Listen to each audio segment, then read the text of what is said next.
Shalom, selamat pagi adik-adik. Apa kabar? Kakak harap adik-adik dalam keadaan sehat-sehat ya. Dan tetap bersemangat dan bersukacita di dalam menjalani dan menghadapi pandemi COVID-19 ini. Biarpun ibadah kita masih bersifat video streaming, biarlah itu tidak mengurangi kehikmatan adik-adik di dalam beribadah. Nah, adik-adik, kita akan membaca dan merenungkan firman Tuhan. Tetapi sebelumnya, mari kita berdoa supaya Tuhan menuntun kita. Mari adik-adik, kita berdoa.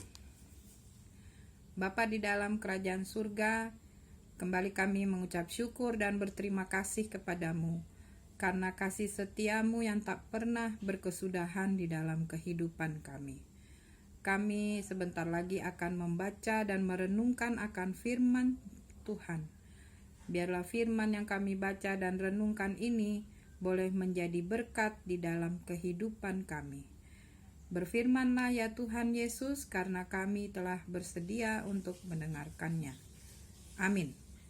Nah adik-adik, kita akan membaca Alkitab. Kita siapkan Alkitab kita. Kita akan membaca dari kitab 1 Korintus pasal 1 ayat 1 sampai yang ke-9. Kakak ulangi, kita akan membaca dari 1 Korintus pasal 1 ayat 1 sampai yang ke-9. Dan kita akan membacanya bersama-sama. Mari adik-adik kita membaca. Dari Rasul Paulus yang oleh kehendak Allah dipanggil menjadi Rasul Kristus Yesus, dan dari Sostenes saudara kita, kepada jemaat Allah di Korintus, yaitu mereka yang dikuduskan dalam Kristus Yesus dan yang dipanggil menjadi orang-orang kudus, dengan semua orang di segala tempat yang berseru kepada nama Tuhan kita Yesus Kristus, yaitu Tuhan mereka dan Tuhan kita. Kasih karunia dan damai sejahtera dari Allah Bapa kita dan dari Tuhan Yesus Kristus menyertai kamu. Aku senantiasa mengucap syukur kepada Allahku karena kamu, atas kasih karunia Allah yang dianugerahkannya kepadamu dalam Kristus Yesus.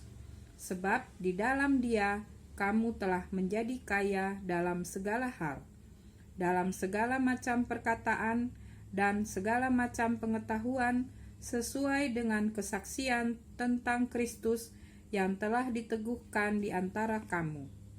Demikianlah kamu tidak kekurangan dalam suatu karunia pun, sementara kamu menantikan penyataan Tuhan kita Yesus Kristus. Ia juga akan meneguhkan kamu sampai kepada kesudahannya, sehingga kamu tidak bercacat pada hari Tuhan kita Yesus Kristus. Allah yang memanggil kamu kepada persekutuan dengan anaknya, Yesus Kristus, Tuhan kita, adalah setia. Nah adik-adik, demikianlah pembacaan kita, dan terpujilah nama Tuhan Yesus. Haleluya. Adik-adik, renungan kita pada pagi hari ini terambil dari 1 Korintus 1 ayat 1 sampai 9 dengan tema bersyukur sebagai saksi Kristus. Nah adik-adik, bacaan kita pada pagi hari ini yaitu nasihat dari Rasul Paulus untuk jemaatnya di Korintus. Nah adik-adik, Korintus adalah sebuah kota pelabuhan. Dia berada di persimpangan antara kota Lekeum dan kota Kenkrea. Kota Lekeum dan Kenkrea adalah dua buah kota pelabuhan yang berada di Korintus. Nah, adik-adik, pada saat itu alat transportasi yang dipakai pada zaman Rasul Paulus adalah kapal pelayaran. Nah, karena di Korintus itu terdapat 2 buah pelabuhan yang sangat besar, sehingga Korintus menjadi tempat persinggahan kapal-kapal niaga atau perdagangan. Dan sudah tentu di kota Korintus itu tinggallah berbagai macam penduduk dari bermacam-macam suku, bangsa, budaya, dan bahkan agama. Nah, adik-adik, surat Rasul Paulus untuk jemaat di Korintus adalah nasihat untuk mengingatkan kepada jemaat di Korintus bahwa walaupun mereka hidup di dalam keadaan situasi kemajuan di pusat perdagangan kota pelabuhan yang sangat besar,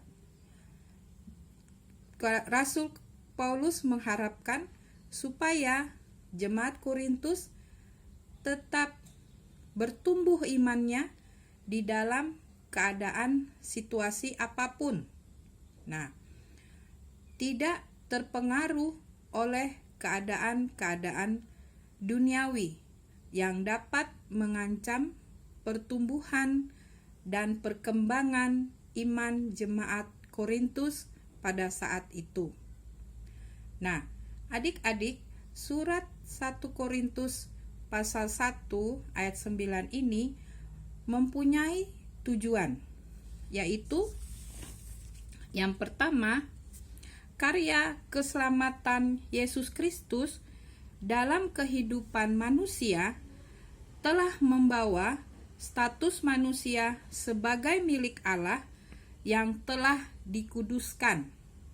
Kedua, kesadaran akan status sebagai milik Allah harus senantiasa membuat orang percaya bersyukur dengan selalu berjuang untuk hidup dan melakukan kehendak Allah sebagai saksi Yesus Kristus. 3.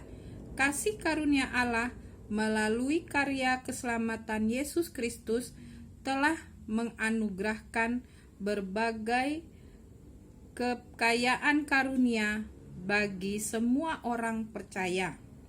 Kekayaan karunia yang dianugerahkan Allah dalam hidup orang percaya mengandung sebuah pemberian tugas untuk meneruskan karya keselamatan Allah bagi semua manusia lewat setiap karunia yang dimilikinya. 4. Menjalankan tugas sebagai saksi Kristus harus tekun dijalankan sepanjang kehidupan orang percaya sampai dengan Yesus Kristus datang kembali. Yang kelima, menjalankan tugas sebagai saksi Kristus pasti akan bertemu dengan berbagai tantangan dan kesulitan. Tetapi tantangan dan kesulitan tidak boleh membuat orang percaya takut dan menyerah, karena Yesus Kristus yang mengutus kita untuk menjadi saksinya selalu setia menyertai dan memberikan kekuatan di tengah berbagai tantangan. Nah, adik-adik, di dalam kehidupan ini bukan hanya jemaat Korintus saja yang mengalami berbagai macam tantangan iman di dalam kehidupannya. Bahkan sampai sekarang pun kita tetap mendapatkan tantangan iman di dalam kehidupan kita. Apalagi kita sebagai orang Kristen. Kita kadang-kadang ditantang iman kita untuk menghadapi berbagai macam kesulitan di dalam kehidupan ini. Contohnya adik-adik sebagai seorang teruna, dan mungkin adik-adik sekolah di sekolah negeri. Di sana adik-adik hanya orang Kristen sendirian di dalam satu kelas. Nah, kadang-kadang iman kita ditantang, atau kadang kita dibully, atau kadang kita diejek, dihina karena kita percaya kepada Tuhan Yesus Kristus. Nah, adik-adik, banyak sekali tantangan-tantangan iman kita supaya kita jatuh di dalam pencobaan. Nah, kadang-kadang pencobaan itu dengan tantangan itu membuat iman kita lemah, dan kadang-kadang kita juga takut untuk memberitakan firman dan takut untuk bersaksi sebagai murid Tuhan Yesus. Nah, adik-adik, di dalam bacaan ini Rasul Paulus mengingatkan bahwa kita sudah dipanggil oleh Tuhan Yesus untuk menjadi saksinya dimanapun kita berada. Nah, kita tidak boleh hidup di dalam keduniawian. Kita tetap harus hidup di dalam kehendak Allah. Ya, misalkan teman kita ada yang merokok. Nah, terus kita tadinya tidak biasa merokok. Atau teman kita biasa minum minuman keras. Kita tadinya tidak biasa minum minuman keras. Nah, teman kita bilang, "Wah, kamu itu tidak hebat.